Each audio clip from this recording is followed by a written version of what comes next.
Hi hello. നമ്മൾ മലയാളികൾക്ക് ഏറ്റവും ഇഷ്ടപ്പെട്ട കുറച്ച് മലയാളം കോമഡി മൂവീസ് എടുത്തു കഴിഞ്ഞാൽ എന്തായാലും അതിലുണ്ടായിരിക്കുന്ന ഒരു പേരായിരിക്കും CID മൂസ. എൻ്റെ പേഴ്സണൽ ഫേവറേറ്റ് മൂവിയാണ് കേട്ടോ. അപ്പോൾ എനിക്ക് ആ മൂവിയിൽ ഏറ്റവും എന്നെ ചിരിപ്പിച്ച സീൻ ഏതാണെന്ന് ചോദിച്ചു കഴിഞ്ഞാൽ ആ CID മൂസ എന്ന് പറഞ്ഞ ഒരു പേരിലോട്ട് അവരെത്തുന്ന ഫൈനലൈസ് ചെയ്യുന്ന ഒരു സീനുണ്ട്. അതാണ് എന്നെ ഏറ്റവും ചിരിപ്പിച്ചൊരു സീൻ കേട്ടോ. ആ മൂലംകുഴിയിൽ സഹദേവൻ എന്ന് പറഞ്ഞൊരു പേരിൽ നിന്ന് ഇത്ര ഷോർട്ടായിട്ട് ഒരു മൂസ എന്നുള്ളൊരു പേരിലോട്ട് അവരെത്തുന്ന ആ ഒരു സീൻ നമ്മളെ ചിരിപ്പിക്കുകയും ചിന്തിപ്പിക്കുകയും ചെയ്യുന്ന ഒരു സീനാണ് ആ സിനിമയിലെ. നിങ്ങളിപ്പോൾ ചിന്തിക്കുന്നുണ്ടായിരിക്കും അല്ലേ, ഞാൻ എന്തിനാണ് ഇപ്പോൾ ഇവിടെ CID മൂസയുടെ കാര്യം പറയുന്നത്? പക്ഷേ കാര്യമുണ്ട്.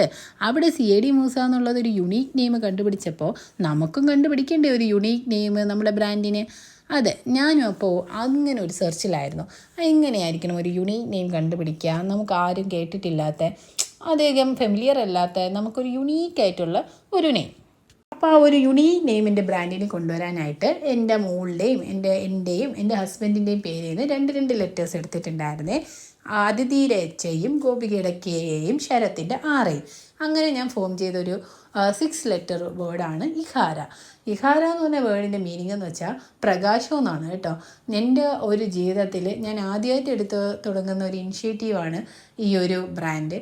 അപ്പോൾ അത് ഞങ്ങളുടെ ജീവിതത്തിൽ ഒരു പ്രകാശം തന്നെ ആയിരിക്കുമെന്നൊരു വിശ്വാസത്തോടെ ഞാൻ ഈ പേര് ഫൈനലൈസ് ചെയ്തു. അപ്പോൾ അത്രയേ ഉള്ളൂ. അതാ എൻ്റെ ബ്രാൻഡ് നെയിമിൻ്റെ കഥ. നിങ്ങൾക്ക് എല്ലാവർക്കും ഇഷ്ടപ്പെട്ടോ എൻ്റെ ബ്രാൻഡ് നെയിം? എന്തായാലും ഒന്ന് ജസ്റ്റ് കമൻറ്റ് ചെയ്യൂ കേട്ടോ. അപ്പോൾ നെക്സ്റ്റ് വീഡിയോയിൽ കാണാം. ബൈ.